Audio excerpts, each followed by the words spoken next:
Hi friends! Welcome back to Perfect English, your place to explore brilliant books while mastering English naturally. What if I told you the secret to productivity isn't discipline or hard work, but feeling good? That's the revolutionary idea at the heart of Feel-Good Productivity by Ali Abdaal. Today, we'll unravel his science-backed approach, helping you achieve more by stressing less. Who is Ali Abdaal? Ali Abdaal is a Cambridge medicine graduate, former UK National Health Service doctor, and one of the world's most followed productivity experts. While studying and working as a doctor, he started a YouTube channel sharing study tips and practical life tools. His friendly, evidence-based style now inspires over 5 million subscribers. In Feel-Good Productivity, Ali dismantles toxic grind culture. Through personal stories and scientific research, he proves joy, not willpower, is the true engine of lasting achievement. What's coming next? In this series, we'll explore Ali's revolutionary approach step by step. 1. Redefining productivity. We'll completely rethink what productivity means. You'll discover how feeling good isn't just nice. It's scientifically proven to work better than willpower. Ali's 3 pillars make this possible. Play, finding genuine enjoyment in your work. Power, matching tasks to your natural energy levels. People, using relationships to boost motivation. 2. Beating procrastination. Next, we'll see how this system defeats procrastination. Ali explains the 3 hidden blockers we all face. Uncertainty, that frozen feeling when we don't know where to start. Fear, the worry that stops us before we begin. Inertia, the difficulty of getting moving. You'll learn exactly how play, power, and people solve each one. 3. Building lasting productivity. Finally, we'll learn how to stay productive without burning out. You'll discover the 3 warning signs of burnout. 1. Overexertion, pushing too hard for too long. 2. Depletion, running on empty mentally. 3. Misalignment, working on things that don't matter to you. A practical framework to maintain energy and focus over time. 1. Conserve, protecting your mental energy. 2. Recharge, refilling your motivation. 3. Align, connecting work to your true priorities. These strategies provide a sustainable approach to productivity, ensuring you can achieve your goals while maintaining your well-being. Now, let's begin our journey by redefining what productivity truly means and exploring how feeling good can be the key to achieving more. Part 1. Redefining productivity. We'll begin by completely rethinking what productivity truly means. For most of us, the word productive conjures images of endless to-do lists, rigid schedules, and the constant pressure to do more. We've been conditioned to believe that success requires relentless hustle, including early mornings, late nights, and pushing through exhaustion. But Ali Abdaal challenges this notion with a radical proposition: real productivity isn't born from suffering, it flourishes when we feel good. The research behind this is fascinating. When we prioritize positive emotions, Our brains don't just function. They flourish. Joy isn't just a nice perk, it secretly fuels peak performance. Here's what neuroscience tells us about feeling good. First, it sharpens your focus by activating the prefrontal cortex, your brain's decision-making headquarters. Second, it unlocks creativity because dopamine strengthens connections between ideas. And third, it transforms effort by triggering flow states, those moments when time seems to melt away. This isn't hypothetical. It's observable biology. Research from the University of California shows that people who enjoy their work solve problems 31% faster than those who don't. Meanwhile, stress floods the brain with cortisol, which literally shrinks neural pathways used for memory and learning. At the heart of Ali's philosophy are three pillars that support this new definition of productivity: play, power, and people. Together, they form a sustainable foundation for long-term achievement without burnout. Play, where work becomes joy. Play, the first pillar, emphasizes that joy is a powerful driver of action. When we enjoy what we're doing, we're more focused, creative, and willing to return to it. Play doesn't mean we avoid hard work, it means we find ways to make the work more engaging. For English learners, this might mean listening to podcasts you genuinely love instead of dry academic material. Turning vocabulary practice into a game. Watching TV shows with compelling stories that make you forget you're studying. This approach taps into what psychologists call autotelic experiences. Activities that are rewarding in themselves. The moment English practice stops feeling like an obligation and starts to feel like a hobby, your brain begins to retain information more naturally. Power, your biological blueprint. The second pillar is power, which is all about working with your natural energy rather than against it. Most productivity advice tells us to organize our day by the clock. But Ali suggests planning your work based on your energy levels, not just your schedule. For example, if you're most alert in the morning, use that time to tackle your most challenging English writing tasks. If you tend to feel sluggish in the afternoon, save that time for lighter, more creative work such as reading a storybook or watching a short documentary. You don't need more hours, you need better energy. When your tasks match your natural rhythms, they become easier to start and far more satisfying to complete. People, the connection advantage. Humans are wired to thrive together.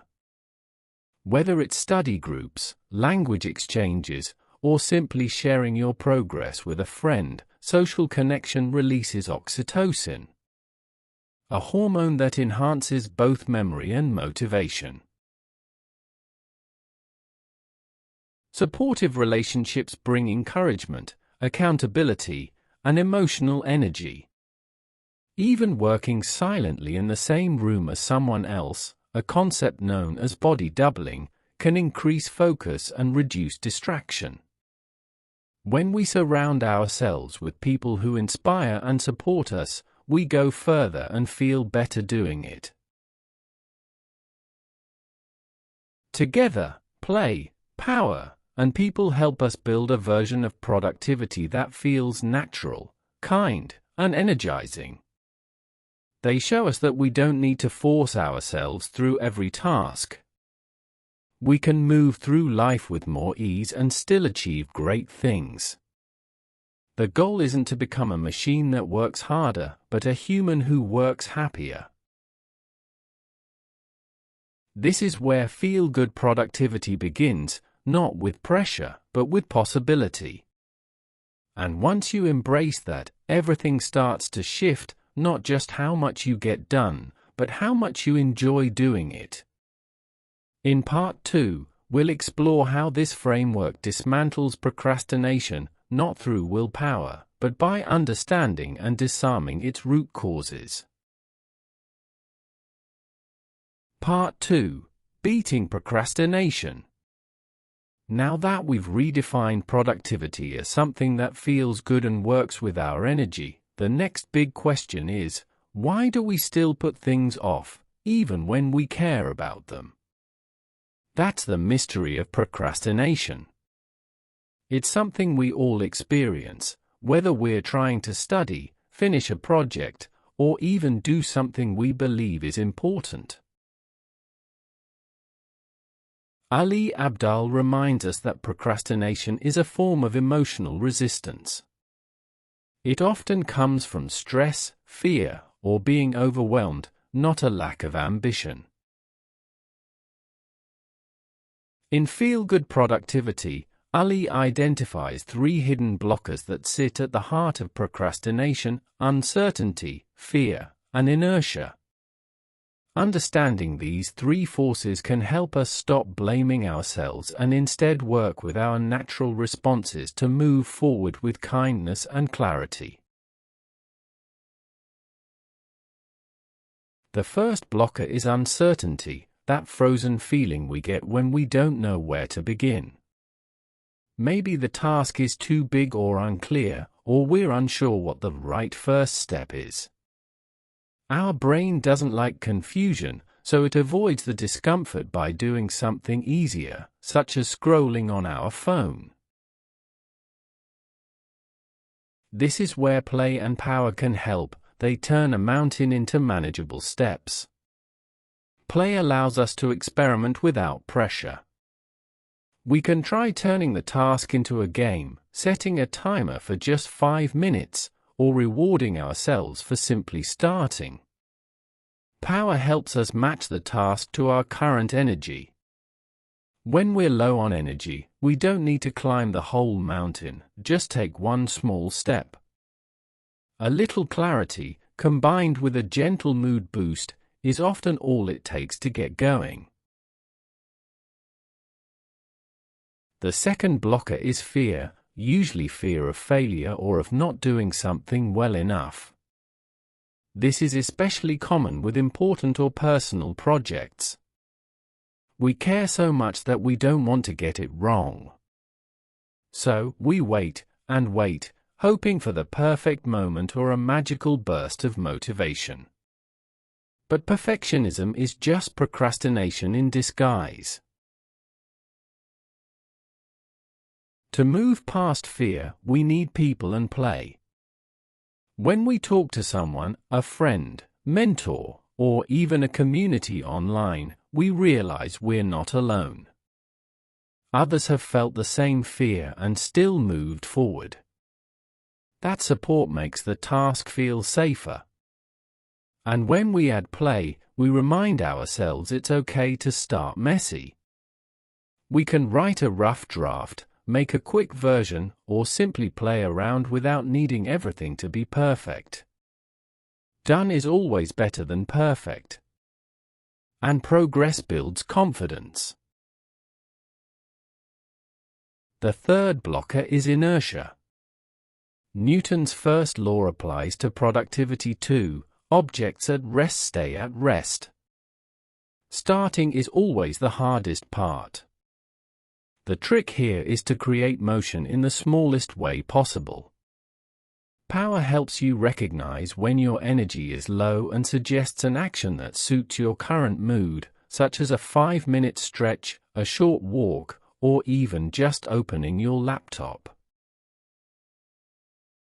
Action creates motivation, not the other way around. And again, people can provide that little push. Studying or working alongside someone, even silently, helps shift your energy. Ali often works in co-working spaces or sets up body-doubling sessions where people work quietly together. Just being around others who are focused can help you break the stillness. These blockers aren't flaws, they are your brain's way of saying, "I need a gentler approach." They don't mean something is wrong with you. In fact, they're signals that you need support, clarity, or rest. By addressing these needs, we don't just push through resistance, we dissolve it. By using play to make tasks more enjoyable, power to work in sync with your energy, and people to stay connected and inspired, you can break through the fog of procrastination and start moving forward again in a way that feels gentle, steady, and joyful. When in doubt, you can always return to a simple check-in. Ask yourself, can I add a bit more play? What's my energy like right now, and how can I use power wisely?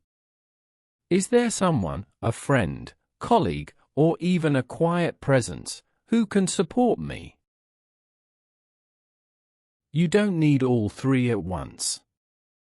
Often, just one pillar is enough to nudge you forward.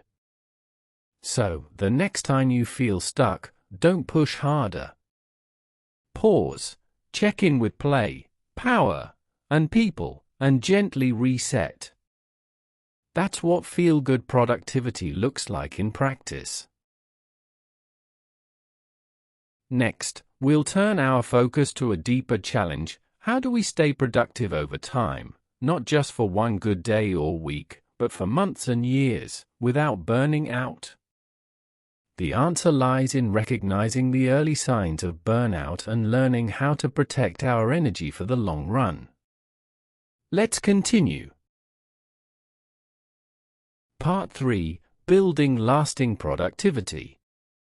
Productivity isn't just about starting, it's about keeping the momentum going. The real challenge isn't having one productive day, but maintaining energy, focus, and joy over weeks, months, and years. That's where feel-good productivity really shines. Ali Abdaal understands that short bursts of motivation can carry us for a little while, but if we want to build something meaningful, whether it's a creative project, a business, or even language fluency, we need a system that sustains us.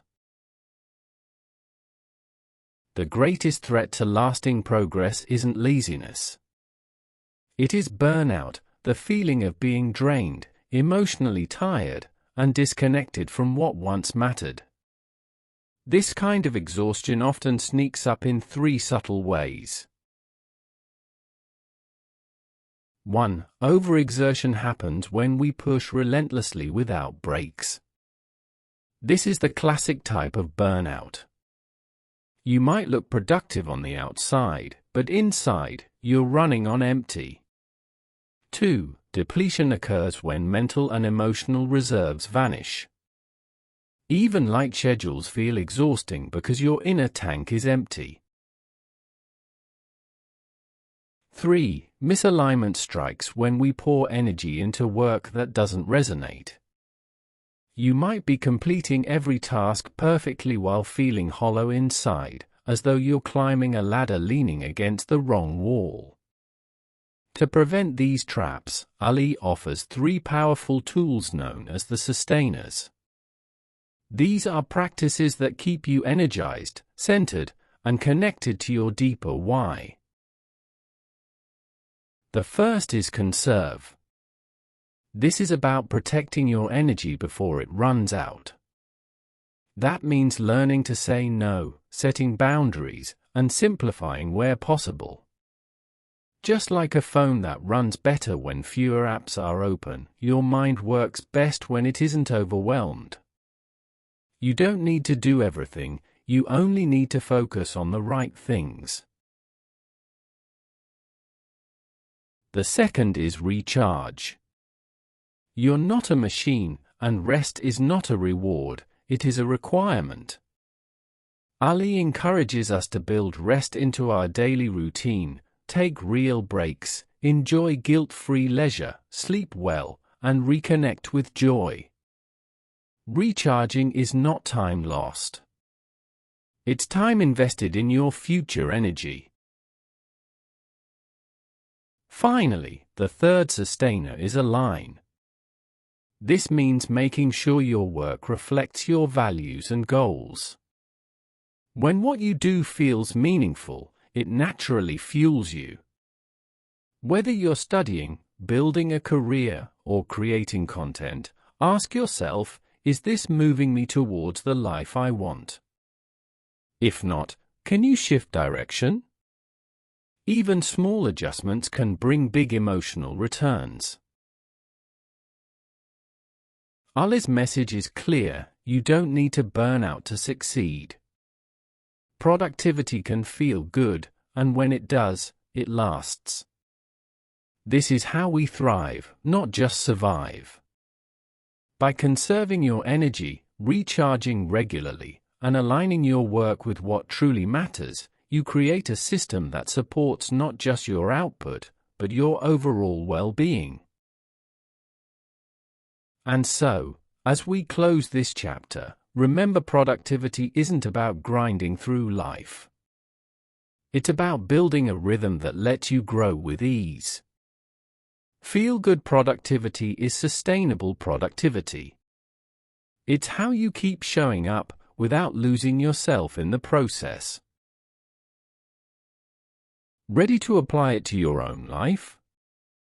Let's wrap things up with some final reflections and practical takeaways you can start using today, especially if you're learning English or working towards a big goal.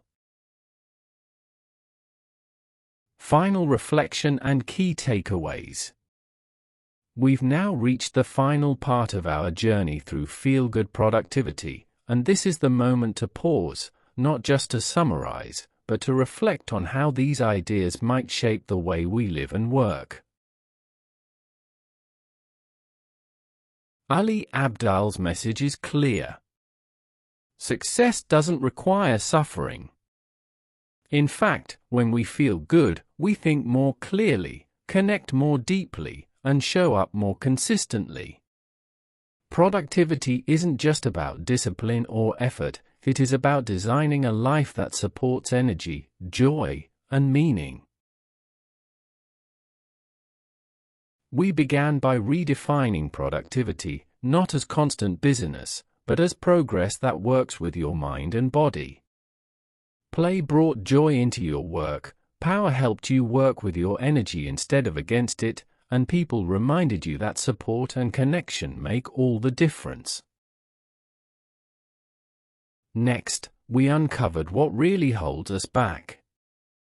Procrastination doesn't come from laziness, it comes from hidden emotional blocks like uncertainty, fear, and inertia.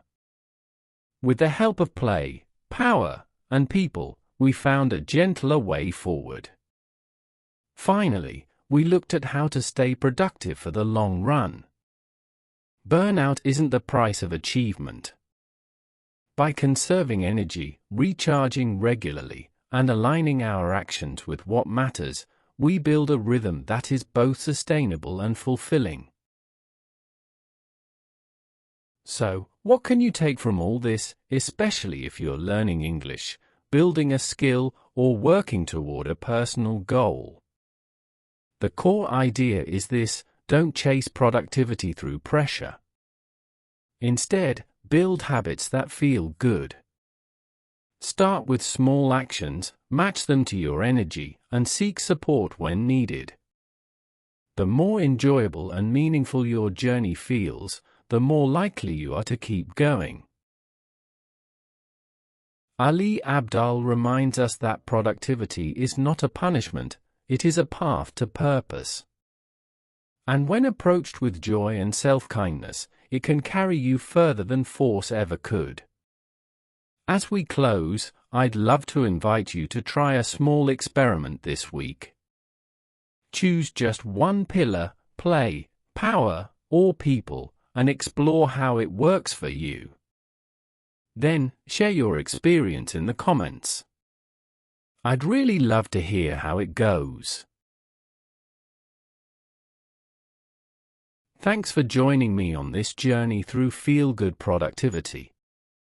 If you found it helpful, feel free to like, subscribe, and share it with someone who might appreciate a gentler approach to getting things done. Until next time, stay curious, be kind to yourself, and keep going. You're doing great.